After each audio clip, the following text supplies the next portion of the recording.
ವಿಸ್ತಾರವಾದಂತ ಕಿವಿ,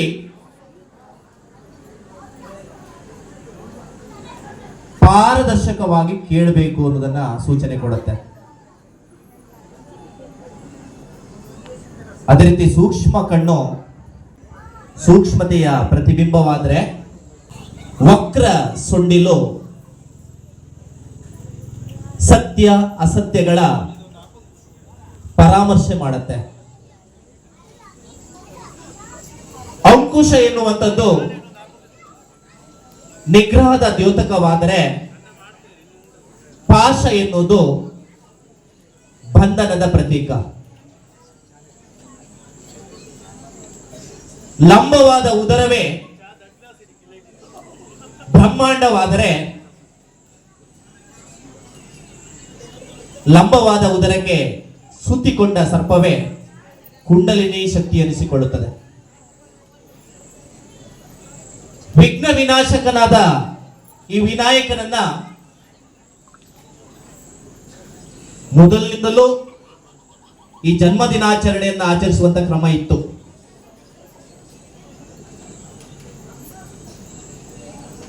ಗಣೇಶ ಚೌತಿ ಅಂತ, ಅದು ಮೊದಲು ಈ ಸಮಾಜದಲ್ಲಿ ಉಳ್ಳವರ ಮನೆಯಲ್ಲಿ ಮಾತ್ರ ಊರಿನಲ್ಲಿ ಒಂದು ಕಡೆ ನಡೀತಿತ್ತು. ಪೂಜೆ ಪುನಸ್ಕಾರಗಳನ್ನ ಮಾಡಿ ಆ ಊರಿನವರಿಗೆಲ್ಲ ಪ್ರಸಾದ ವಿತರಿಸುವಂತ ಒಂದು ಕಾರ್ಯಕ್ರಮ ಆಗ್ತಾ ಇತ್ತು. 1893ರಲ್ಲಿ ಬಾಲಗಂಗಾಧರ್ ತಿಲಕ್ ಅವರು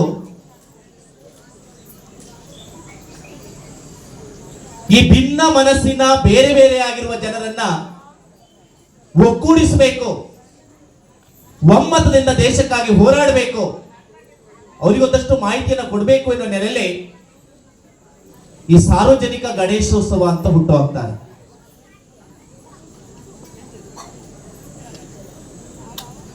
ಜಾತಿ ಧರ್ಮ ಲಿಂಗ ಭೇದವಿಲ್ಲದೆ ಎಲ್ಲರೂ ಜೊತೆಯಾಗಿ ರಾಷ್ಟ್ರ ರಕ್ಷಣೆಗಾಗಿ ಕಟಿಬದ್ಧರಾಗಿ ನಿಲ್ಲಕ್ಕೆ ಇದೊಂದು ಒಳ್ಳೆಯ ವೇದಿಕೆ ಆಗಿತ್ತು. ಆಗಲೇ ನಮ್ಮ ನಾಳ್ತಿರುವಂತ ಪರಕೀಯರಿಗೆ ಸ್ವಲ್ಪ ಚಳಿ ಹಿಡಿದಿತ್ತು. ಇದು ಮೊದಲ ಸ್ವಾತಂತ್ರ್ಯದ ಕಿಡಿ ಆಗಬಹುದು, ಈ ಒಗ್ಗಟ್ಟೆ ಮುಂದೊಂದಿನ ನಮ್ಗೆ ಆಪತ್ತಾಗಬಹುದು ಅನ್ನುವಂತ ಒಂದು ಆತಂಕ ಪರಕೀಯರಿಗಿದ್ದಿತ್ತು.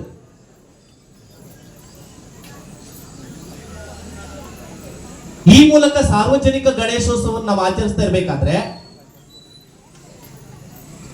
ಇದು ಈ ಊರಿನ ಹಲವಾರು ಪ್ರತಿಭೆಗಳಿಗೆ ಒಳ್ಳೆಯ ಒಂದು ವೇದಿಕೆಯನ್ನು ಒದಗಿಸಿಕೊಡುವಂಥದ್ದು ಮಾತ್ರ ಅಲ್ಲ, ಶೈಕ್ಷಣಿಕವಾಗಿ ಸಾಹಿತ್ಯಿಕವಾಗಿ ಸಾಧನೆ ಮಾಡಿದವರಿಗೆ, ಕಲಾ ವಿಷಯದಲ್ಲಿ ಸಾಧನೆ ಮಾಡಿದವರಿಗೆ ಒಳ್ಳೆಯ ಒಂದು ವೇದಿಕೆಯನ್ನು ಒದಗಿಸಿಕೊಡುವಂತ ವೇದಿಕೆ ಅಂತ ಹೇಳಿದ್ರೆ ಈ ಸಾರ್ವಜನಿಕ ಗಣೇಶೋತ್ಸವ ವೇದಿಕೆ.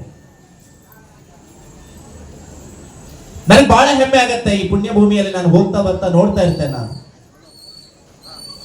ನಾವು ಪತ್ರಿಕೆಯಲ್ಲಿ ತಿಳಿದ ಹಾಗೆ ಕೊಪ್ಪಳ ಜಿಲ್ಲೆಯ ಹನುಮ ಸಾಗರದಲ್ಲಿ ಈ ಗಣೇಶ ಚತುರ್ಥಿಯನ್ನ ಸೌಹಾರ್ದತೆಯಿಂದ ಹಿಂದೂ ಮುಸಲ್ಮಾನರು ಭಾವೈಕ್ಯತೆಯಿಂದ ಆಚರಿಸುವುದನ್ನು ನಾವು ಕೇಳಿದ್ದೇವೆ.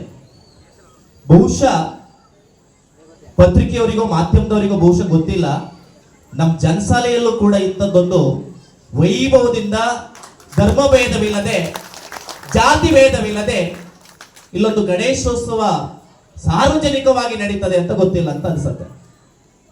ಆ ನೆಲೆಯಲ್ಲಿ ನಾನು ಎರಡು ಸ್ಥಳವನ್ನು ಬಹಳ ಇಷ್ಟಪಡ್ತೀನಿ. ಒಂದು ಈ ಜನಸಾಲೆ, ಇನ್ನೊಂದು ಹೆನ್ನಾಬೈಲು ಅಂತ ಹೇಳಿ. ಅದೆಷ್ಟು ಹೊಂದಾಣಿಕೆ, ಅದೆಷ್ಟು ಒಂದು ಸಾಮರಸ್ಯವನ್ನು ನಾವಿಲ್ಲಿ ಕಾಣಲಿಕ್ಕೆ ಸಾಧ್ಯ ಇದೆ. ಬಹುಶಃ ಬಾಲಗಂಗಾಧರ ತಿಲಕರು ಇದನ್ನೇ ಕಂಡದ್ದು. ಎಲ್ಲರೂ ಜೊತೆ ಸೇರ್ಕೊಂಡು ನಾವೇನಾದ್ರೂ ಸಾಧನೆ ಮಾಡಲಿಕ್ಕೆ ಸಾಧ್ಯ ಇದೆ ಅನ್ನುವಂಥದ್ದು. ಇವತ್ತಿನ ನಾವು ಕಾರ್ಯಕ್ರಮದಲ್ಲಿ ನೋಡುವಾಗ ಸಾರ್ವಜನಿಕ ಅನ್ನ ಸಂತರ್ಪಣೆಗೆ ಸಹಾಯ ಮಾಡಿರುವ ಗಣ್ಯರ ಪಟ್ಟಿಯಲ್ಲಿ ಇಲ್ಲಿಯ ಇದೇ ಮಣ್ಣಿನ ಮುನೀರ್ ಅನ್ನೋರು 7-8 ವರ್ಷಗಳಿಂದ ಅನ್ನ ಸಂತರ್ಪಣೆ ಮಾಡ್ತಾ ಇದ್ದಾರಲ್ಲ, ಇದಕ್ಕೆ ನಾವು ತಲೆಬಾಗಬೇಕು, ಅವ್ರಿಗೆ ಕೊಡಬೇಕು ನಿಜವಾದ ಚಪ್ಪಾಳೆ. ಇದು ಆಗ್ಬೇಕಾದ್ದು ನಮ್ಮ ಸಮಾಜದಲ್ಲಿ. ಒಡೆದು ಆಳೋದು ಬೇಡ, ನಾವು ಒಂದಾಗಿ ನಾವು ಕಾರ್ಯವನ್ನ ಮಾಡೋಣ. ಒಂದು ಕೈಯಿಂದ ಯಾವುದೇ ಚಿಟಿಕೆ ಹೊಡಿಬಹುದು, ಚಪ್ಪಾಳೆ ಆಗುವುದಿಲ್ಲ. ಒಮ್ಮತದಿಂದ ಸಾಧಿಸಿದ್ರೆ ಯಾವುದು ಕೂಡ ಅಸಾಧ್ಯ ಅಲ್ಲ. ಜನನಿ ಮತ್ತೆ ಜನ್ಮಭೂಮಿ ಸ್ವರ್ಗಕ್ಕಿಂತ ಶ್ರೇಷ್ಠ. ಅಲ್ಲಿ ನಾವು ಯಾವತ್ತೂ ಕೇಳೋದೇನು ಕೇಳಿದ್ರೆ, ಭಗವಂತ ನನಗೆ ಹೊಗಳಿಕೆ ಇರ್ಬೋದು, ತೆಗಳಿಕೆ ಇರ್ಬೋದು, ಕಷ್ಟ ಇರ್ಬೋದು, ಸುಖ ಇರ್ಬೋದು, ಅದೆಲ್ಲ ನಿನ್ನ ಮಡಿಲಿಗೆ ಅಂತ ಹಾಕಿ. ಆಗ ಕಷ್ಟ ಬಂದಾಗ್ಲೂ ಕಷ್ಟ ಆಗೋದಿಲ್ಲ, ಸುಖ ಬಂದಾಗ್ಲೂ ಕೂಡ ಕಷ್ಟ ಆಗೋದಿಲ್ಲ. ಒಳ್ಳೇದು ಕೊಡೋದು ಅವನೇ, ಕೆಟ್ಟದ್ದು ಕೊಡೋದು ಅವನೇ. ಅರ್ಥ ನಮ್ಮಿಂದ ಏನೂ ಸಾಧ್ಯ ಇಲ್ಲ. ಯಾವತ್ತೂ ನಾವು ವಿಚಲಿತರಾಗೋದು ಬೇಡ. ವಿಘ್ನ ವಿನಾಶಕ ನಮ್ಮ ಜೊತೆಲಿ ಸದಾ ಇದ್ದಾನೆ. ದೇವರ ಸಾಕ್ಷಿಯಾಗಿ, ಹೃದಯ ಸಾಕ್ಷಿಯಾಗಿ ನಾವು ಕಾರ್ಯವನ್ನು ಮಾಡ್ತಾ ನಾವು ಮುನ್ನಡಿಬೇಕು. ಯಾಕಂದ್ರೆ ಮುಂದೆ ಗುರಿ ಬೇಕು, ಹಿಂದೆ ಗುರು ಪರಂಪರೆ ಬೇಕು. ಸಾಧಿಸಿದವರಿಗೆ ಸಬಳ ನುಗ್ಬಹುದು. ಯಾವುದು ಅಸಾಧ್ಯ ಅಲ್ಲ, ಅಸಾಧ್ಯದಲ್ಲೇ ಸಾಧ್ಯ ಇದೆ. ಒಮ್ಮೆ ಒಬ್ಬ ದಾರಿ ಹೀಗೆ ಹೋಗ್ತಾ ಇರ್ಬೇಕಾದ್ರೆ ಮಾರ್ಗದಲ್ಲಿ ಆಯಾಸವಾಗಿ ಒಂದು ಕಲ್ಲು ಹಾಸ ಮೇಲೆ ಮಲ್ತಾನೆ. ಕಲ್ಲು ಹಾಸ ಮೇಲೆ ಮಲ್ಕೊಂಡಂತ ಸಮಯದಲ್ಲಿ ಮೇಲೊಂದು ಮರ ದಟ್ಟವಾಗಿದೆ. ಅದು ನೋಡಿದ್ರೆ ನೆಲ್ಲಿ ಮರ. ಹಾಗೆ ನೆಲ್ಲಿ ಮರ ಮೇಲೆ ನೋಡ್ತಾನೆ. ಮುಂದೆ ಹೀಗೆ ಅಡ್ಡ ನೋಡುವಾಗ ಮುಂದೆ ಒಂದು ಮನೆ. ಆ ಮನೆಯ ಮುಂದೆ ಒಂದು ಕೈತೋಟ. ಆ ಕೈತೋಟದಲ್ಲಿ ಒಂದು ಕುಂಬಳ ಬಳ್ಳಿ. ಆ ಕುಂಬಳ ಬಳ್ಳಿಯಲ್ಲಿ ದೊಡ್ಡ ದೊಡ್ಡ ಕುಂಬಳ ಕಾಯಿ. ಹೀಗೆ ಮೇಲೆ ನೋಡ್ತಾನೆ. ನೆಲ್ಲಿ ಮರದಲ್ಲಿ ಇಟ್ಟು ಸಣ್ಣ ಸಣ್ಣ ನೆಲ್ಲಿಕಾಯಿ. ತಕ್ಷಣ ಇವನಿಗೆ ವಿಮರ್ಶೆ ಮಾಡುವ ಹುಚ್ಚು ಶುರುವಾಯಿತು. ಏ ದೇವರೇ, ಎಂತ ದೇವರಪ್ಪ ನೀನು, ನಿನ್ನನ್ನೆಲ್ಲ ದೊಡ್ಡವರು ಅಂತ ಹೇಳ್ತಾರಲ್ಲ, ಅಂಥದ್ರಲ್ಲಿ ನಿನಗೆ ಬುದ್ಧಿ ಉಂಟಾ? ಇಲ್ಲ ಅಂತಾದ್ರೆ ಇಷ್ಟು ಸಣ್ಣ ಸಣ್ಣ ನೆಲ್ಲಿಕಾಯಿಯನ್ನ ಇಷ್ಟು ದೊಡ್ಡ ಮರದ ಮೇಲೆ ಇಟ್ಟಿದ್ದೀಯ. ಅಷ್ಟು ದೊಡ್ಡ ದೊಡ್ಡ ಕುಂಬಳಕಾಯಿಯನ್ನ ತಡ್ಕೊಳ್ಳಿಕ್ಕಾಗ್ತಿಲ್ಲ, ಸಹಿಸ್ಕೊಳ್ಳಿಕ್ಕಾಗ್ತಿಲ್ಲ ಅಂತ ಕುಂಬಳ ಬಳ್ಳಿಯಲ್ಲಿ ಇಟ್ಟಿದೆಯಲ್ಲ, ಇದು ಎಂತ ಭೇದವಯ್ಯ, ಇದು ಎಂತ ಸೃಷ್ಟಿಯಯ್ಯ ಅಂತ ಕೇಳ್ತಾರೆ. ಸರಿ ಇಲ್ಲ, ಇದು ವ್ಯವಸ್ಥೆ ಸರಿ ಇಲ್ಲ ಅಂತ ಹೇಳ್ತಾರೆ. ಅಷ್ಟೊತ್ತಿಗೆ ಗಾಳಿ ಬಂತು. ತಕ್ಷಣ ಒಂದು ನೆಲ್ಲಿಕಾಯಿ ತಲೆ ಮೇಲೆ ಬಿತ್ತು. ಠಣ್ಣ ಅಂತ ಶಬ್ದ. ಒಂದ್ಸಲ ಅಲ್ಲೇ ಇದು ಮಾಡ್ಕೊಂಡು ಮತ್ತೆ ಕುಡಿಲಿಕ್ಕೆ ತಂದು ನೀರು ಕುಟ್ಕೊಂಡು ಸಮಾಧಾನ ಪಡ್ಕೊಂಡ. ಏ ದೇವ್ರೆ, ನಾನು ಎಂಥ ಮೂರ್ಖನಾಗಿದ್ದೆ, ನನ್ನ ಯೋಚನೆ ಎಂಥ ಸಣ್ಣದು. ನೀನು ಸಣ್ಣವಲ್ಲಪ್ಪ, ನೀ ದೊಡ್ಡವ. ಯಾಕೆ ನೋಡು, ಒಂದು ಸಣ್ಣ ನೆಲ್ಲಿಕಾಯಿ ಇಟ್ಟದ್ರೆ ನನ್ನ ಪರಿಸ್ಥಿತಿ ಒಂದ್ಸಲ ಆ ಲೋಕಕ್ಕೂ ಈ ಲೋಕಕ್ಕೂ ಹೋಗಿ ಬಂದೆ. ಕುಂಬಳಕಾಯಿನೇ ಅಲ್ಲಿ ಇಟ್ಟಿದ್ದಿದ್ರೆ ನನ್ನ ಪರಿಸ್ಥಿತಿ ಏನಾಗ್ತಿತ್ತು, ನಾಳೆ ಪತ್ರಿಕೆಯಲ್ಲಿ ಮುಖಪುಟದಲ್ಲಿ ಬರ್ತಿತ್ತೋ ಏನೋ ಅಂತ ಹೇಳ್ಕೊಂಡಂತೆ. ಇದು ಭಗವಂತ. ಭಗವಂತ ಎಲ್ಲಿ ಕೊಡಬೇಕು, ಹೇಗೆ ಕೊಡಬೇಕು, ಯಾರಿಗೆ ಕೊಡಬೇಕು, ಯಾವಾಗ ಕೊಡಬೇಕು ಅಂತ ಭಗವಂತ ಗೊತ್ತಿದೆ. ಭಗವಂತ ನಮ್ಮ ಸರದಿ ಬರುವವರೆಗೆ ಭಗವಂತನಿಗಾಗಿ ಕಾಯಬೇಕು. ಸೂಳ್ ಪಡೆಯಲ್ಲಪ್ಪದು ಕಾಣ ಮಹಾಜಿರಂಗದೊಳ್ಳನ್ನುವ ಮಾತಿದೆಯಲ್ಲ, ಹಾಗೆ ನಮ್ಮ ಸರದಿ ಬರುವವರೆಗೆ ಕಾಯಬೇಕಾದ್ದು ನಮ್ಮ ಜವಾಬ್ದಾರಿ. ಪ್ರತಿಯೊಬ್ಬರಿಗೂ ಸರದಿ ಬರುತ್ತೆ, ಪ್ರತಿಯೊಬ್ಬರಿಗೂ ಸಮಸ್ಯೆ ಬರುತ್ತೆ. ಕಾಲೆಳೆಯೋರು ಯಾವತ್ತೂ ನಮ್ಮ ಸುತ್ತಮುತ್ತ ಇರ್ಬೋದು. ಆದರೆ ನೀವು ವಿಚಲಿತರಾಗಬೇಡಿ. ನಿಂದಕರಿರಬೇಕು, ಜಗದೊಳಗೆ ನಿಂದಕರಿರಬೇಕು. ನಿಂದಕರಿದ್ರೆ ಮಾತ್ರ ನೀವು ಸಾಧನೆ ಮಾಡಲಿಕ್ಕೆ ಸಾಧ್ಯ ಇದೆ. ನೀವು ಹಿಂದೆ ಹೇಳೋದ್ರ ಬಗ್ಗೆ ಚಿಂತೆ ಮಾಡಬೇಡಿ. ನೀವೇನಿದ್ರು ಕೂಡ ಮುಂದೆ ನೋಡಿ, ಮುಂದೆ ನೋಡಿ. ನಿಮ್ಮ ಸಾಧನೆ ಎನ್ನುವಂಥದ್ದು ಮುಂದೆ ಆಗಿರಲಿ. ನಿರಾಶವಾದಿಗಳು ಯಾವತ್ತೂ ಆಗಬೇಡಿ. ನಿಮಗಿಂತ ಹಿರಿಯರನ್ನು ನೋಡಿ ನಿಮ್ಮನ್ನು ಸುಧಾರಿಸಿಕೊಳ್ಳಿ. ನಿಮಗಿಂತ ಹಿರಿಯರನ್ನು ನೋಡಿ ಸುಧಾರಿಸ್ಕೊಳ್ಳಿಕ್ಕೆ ಹೋಗಬೇಡಿ. ಮನೆಯ ಮುಂದೆ 4 ವಾಹನ ಅವ್ರ ಮನೇಲಿ ಉಂಟು, ನಮ್ಮ ಮನೇಲಿ ಒಂದೇ ವಾಹನ ಇತ್ತು ಅಂತ ಹೇಳಬೇಡಿ.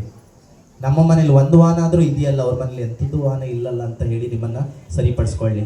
ಯಾರೋ ಒಬ್ಬ ಕಾಲಿಗೆ ಹಾಕೊಳ್ಳಿ ಪಾದರಕ್ಷೆ ಇಲ್ಲ, ಮುಚ್ಚಿದ ಪಾದರಕ್ಷೆ ಇಲ್ಲ, ಅಯ್ಯೋ ಅಂತ ಹೇಳಿ ನನಗೆ ಶಾಲೆಗೆ ಹೋಗ್ಲಿಕ್ಕೆ ಆಗುದಿಲ್ಲ, ನನ್ನ ಅಪ್ಪ ಅಮ್ಮನಿಗೂ ಕೊಡಿಸ್ಲಿಕ್ಕೆ ಆಗುದಿಲ್ಲ ಅಂತ ಹೇಳಿ ಬಹುಮಹಡಿಯ ಕಟ್ಟಡ ಹತ್ತಿ ಇನ್ನೇನು ಹಾರಿ ಆತ್ಮಹತ್ಯೆ ಮಾಡ್ಕೋಬೇಕಂದಾಗ ಕೆಳಗಡೆ ನೋಡ್ತಾನೆ, ಮಹಡಿಯ ಕೆಳಗೆ ನೋಡ್ತಾನೆ, ಒಬ್ಬ 2 ಆಧಾರವನ್ನು ಹಿಡ್ಕೊಂಡು ಕಾಲೇ ಇಲ್ಲದೆ ಬರ್ತಾ ಇದ್ದಾನೆ.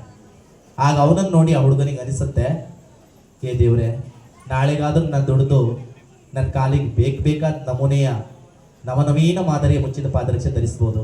ಆದರೆ ಆ ವ್ಯಕ್ತಿಗೆ ಜೀವನದಲ್ಲಿ ಕಾಲೇ ಇಲ್ವಲ್ಲ ಅಂತ ಹೇಳಿ ತನ್ನನ್ನು ಸುಧಾರಿಸ್ಕೊಳ್ಳಿಕ್ಕೆ ಸಾಧ್ಯ ಇದೆ. ಅಂಥ ಕಷ್ಟದವ್ರನ್ನ ನೋಡಿ ನಾವು ಕಲ್ತ್ಕೋಬೇಕು, ನಮ್ಮ ಜೀವನವನ್ನು ಸುಧಾರಿಸ್ಕೊಳ್ಬೇಕು. ಯಾಕಂದರೆ ಈ ಕೈಗಳ ಬೆರಳುಗಳ ಮಾತು ಹಾಗೆ, ಏನಾದರೂ ಹೊಸತಾಗಿ ಯೋಚನೆ ಮಾಡಲಿಕ್ಕೆ ಸಾಧ್ಯ ಇದೆ.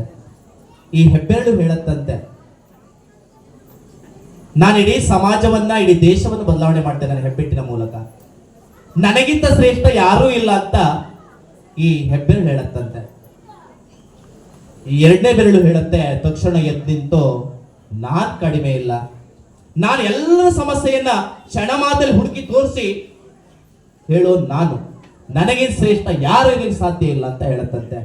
ಆಗ ಮೂರನೇ ಬೆರಳು ಎದ್ದು ನಿಂತು ಹೇಳುತ್ತಂತೆ, ಇಲ್ಲ ಇಲ್ಲ ಇಲ್ಲ, ಸಾಧ್ಯನೇ ಇಲ್ಲ, ನಿಮಗಿಂತೆಲ್ಲ ಶ್ರೇಷ್ಠ ನಾನೇ ಇದ್ದೇನೆ. ಯಾಕಂದ್ರೆ ನಾನು ತುಂಬಾ ಎತ್ತರದಲ್ಲಿದ್ದೇನೆ, ಎಲ್ಲೇ ಇದ್ರು ಎದ್ದು ಕಾಣೋದು ನಾನೇ ಶ್ರೇಷ್ಠ ಅಂತ ಹೇಳುತ್ತಂತೆ.